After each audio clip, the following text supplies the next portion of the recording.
Mr. President, dear colleagues,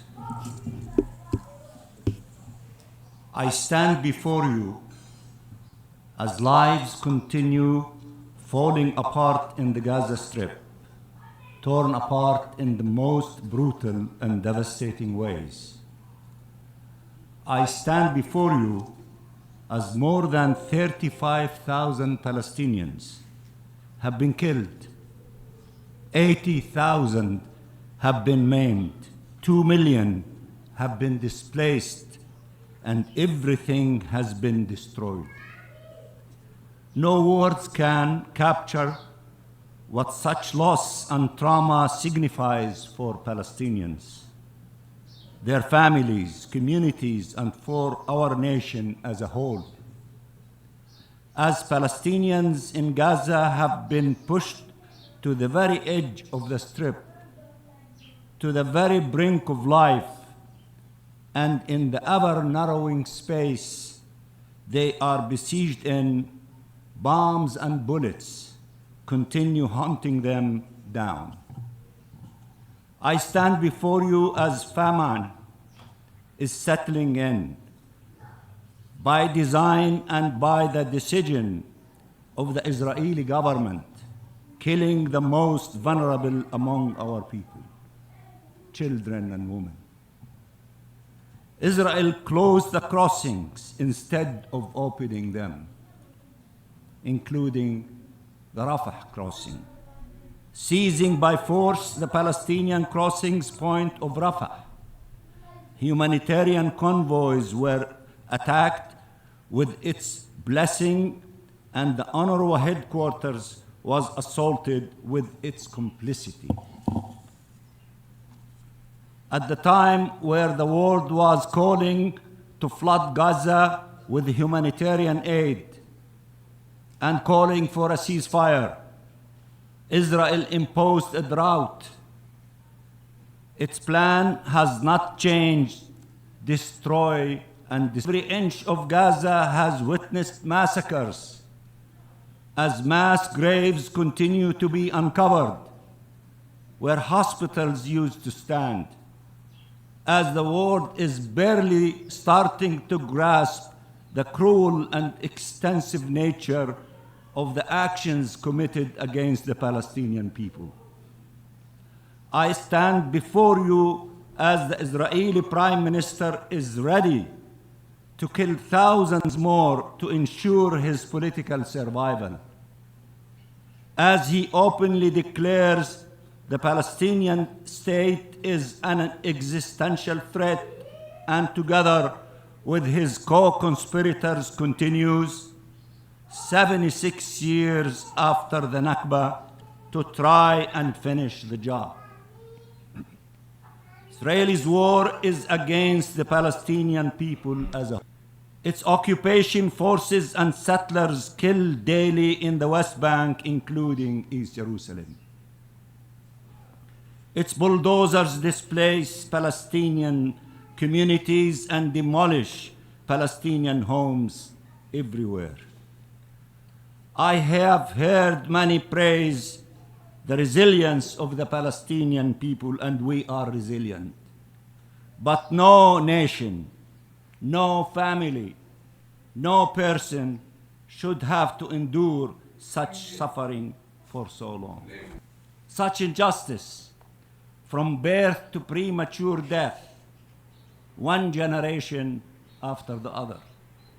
No parents should know such fear, such powerlessness. No children have to suffer in their flesh what Palestinian children are experiencing. As we speak, 1.4 million Palestinians in Rafah wonder if they will survive today and wonder where to go next. There is nowhere left to go. Mr. President, I have stood hundreds of times before at this podium, often in tragic circumstances, but none comparable to the ones my people endure today. I have stood hundreds of times before at this podium, but never for a more significant vote than the one about to take place, a historic one. We faced and continue to face attempts to push us out of geography and out of history, but by forcible displacement, subjugation, or death, or to say it in even clearer terms, by ethnic cleansing, apartheid, or genocide. Against all odds, we survived. Our flag flies high and proud in Palestine and across the globe and on the campus of Columbia University. It has become a symbol raised by all those who believe in freedom and is just rule. By all those who can no longer stand idly by in the face of such utter injustice.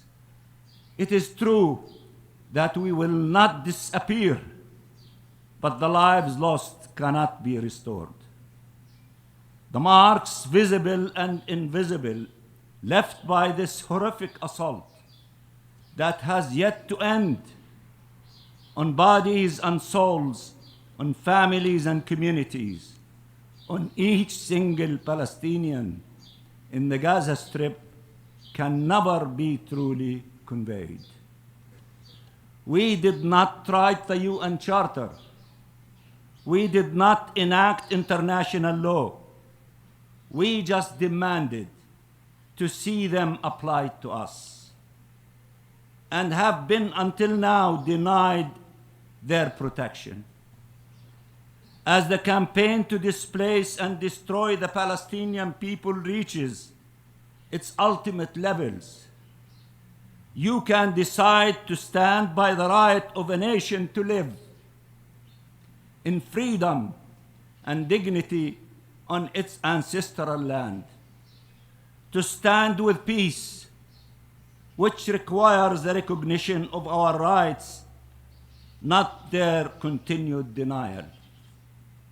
Or you can stand on the sidelines of history, or worst, obstruct its natural path forward. Mr. President, I have sat in these halls next to liberation movements who, one by one, finally took their rightful place in this august chamber, and again, without a doubt, the day will come where Palestine will take its rightful place among the community of free nations. Occupation and colonialism and death and destructions are not our fate.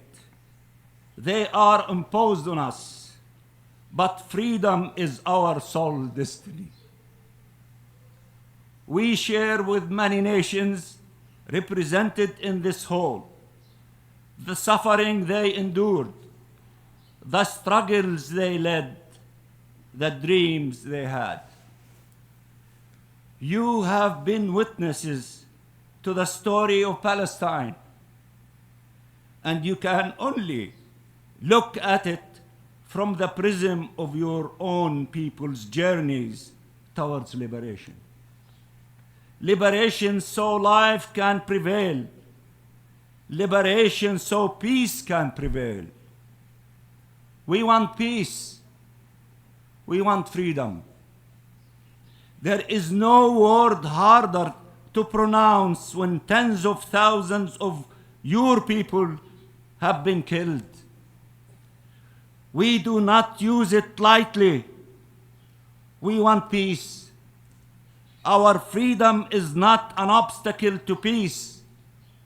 It is the only path leading to it. If you do not support our freedom, you do not support peace. Our right to self-determination, to independent statehood, to membership of these United Nations cannot be subject to an Israeli veto. They are not up for negotiations. They are our inherent rights as Palestinians. Israel is clear that it wants to destroy Palestinian statehood. What does it mean to be for the two-state solution if you allow for the destruction of the Palestinian state? Mr. President, dear colleagues, dear brothers and sisters, dear friends, Palestine has been for generations of your compatriots the ultimate test for humanity's ability to live up to its promises. And it is once again, for this generation, the ultimate measure of the quest for justice. Its name was embraced by your founding fathers and your greatest leaders and by our peoples. It is an integral part of the legacy of your ancestors and of the engagement of your younger generations. People from all creeds and faiths and race and age, in the biggest cities and in the most remote villages, are mobilizing for Palestine, mobilizing for a ceasefire, for an end of the occupation, for freedom and justice, and for peace. Mr. President, the UN Charter was often invoked during our negotiations, and we will always abide by the Charter, including when the processes it forces and limitations it imposes are to our detriment, and including after having been confined in an observer status for 50 years now. We wish from all those who invoked the Charter to abide by the right of the Palestinian people to self-determination guaranteed by the Charter, to confront the acquisition of Palestinian territory by force, denounced by the Charter, to preserve future Palestinian generations from the scourge of occupation and war as foreseen by the Charter. A yes vote is a vote for Palestinian existence. It is not against any state, but it is against the attempts to deprive us of our state. That is why the Israeli government is so opposed to it, because they oppose our independence and the two-state solution altogether. It is an investment in peace and thus empowers the forces of peace. How can anyone explain that Israel was admitted to the United Nations 75 years ago on the power of a resolution that foresaw two states, and without awaiting an end of the conflict, and while continuing to deny our rights and our existence, and that the state of Palestine, 75 years later, is still required to wait and remains met by a closed door preventing it from being admitted to this organization. Your vote today, of course, says a lot about your solidarity with Palestine, but also about who you are and what you stand for. It matters, and I know an overwhelming majority of you will stand again with the Palestinian people in their hour of need, and you will stand for just and lasting peace for the benefit of all. In simple words, voting yes is the right thing to do. And I can assure you, you and your country for years to come will be proud to have stood for freedom, justice, and peace in this darkest hour. As everyone is saying, free Palestine, and peace for all. And I repeat, free Palestine and vote yes for the resolution. And I thank you so much. To United Nations, because I think that's how they are called in United Nations as an observer. It's just calling for people to vote for the people of Palestine to gain their freedom, the freedom to movement, permission to be given water, the permission to be also given their ancestral land, because Israel, they have been occupying, or they have been resettling themselves in the ancestral land that is belong to the Palestinian, and now, since now they have gathered in United Nations, it's kind of emotional, because 75 years for these people to wait to be recognized is far too long. And maybe that's why also the Israelis, they are also taking advantage of that, because maybe if there was an assignment to say by 100 years you will be reached, or by 100 years you are going to accomplish your assignment to take over this Palestinian and make it yours. So because we also don't understand why these things has been prolonged for a very long time, and they just can't find a solution. So now the blame shifting is coming in because of the terrorism organization that is operating in Palestine. According to them, Hamas according to them is Hamas that is terrorizing the people of Palestinian, and is Hamas also who is behind all the killings, all the raping, everything that is going on in Palestine. Now the Israel, they are coming out to say, if you Palestinian, you can also revoke or rebuke this organization that is also operating in your country, then you can give you your freedom. But so it is what it is. But the good thing is only that the countries, even the European, they come out in big number to vote for the Palestinian to be given the right as a sovereign state. This is a big move when it's come to the European, because I was not expecting a lot of countries to vote for the Palestinian people. But we cannot also ignore what really happened to the Palestinian people, because by the world, they cannot also sit idle watching how the Israel keep on bombarding these innocent people and innocent civilians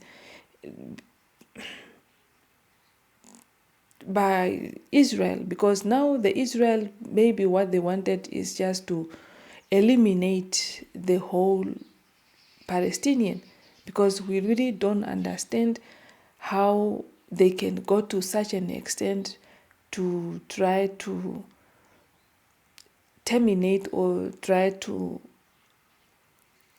kill all those people. It seems like they also went there with an intention to say, we are going to kill, or we are going to operate or we are going to invade, or we are going to cause I don't know, it's too much. I think they calculated this Palestinian and Hamas, because now they want to say, no, we are going to look, or we are going to search for any site where we can see Hamas. We are going to look for them and hunt for them and put them down. But it's really now, it's involving even the civilians, because it seems like also the civilians, they were not also protected. They were counted as the military people.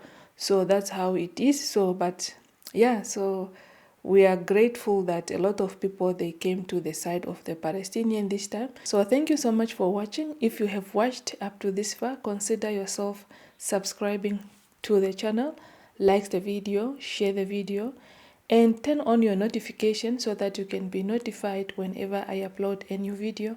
And leave your comment down below so that we can continue with the conversation in the comment section. And see you on my next one. Bye bye and bye.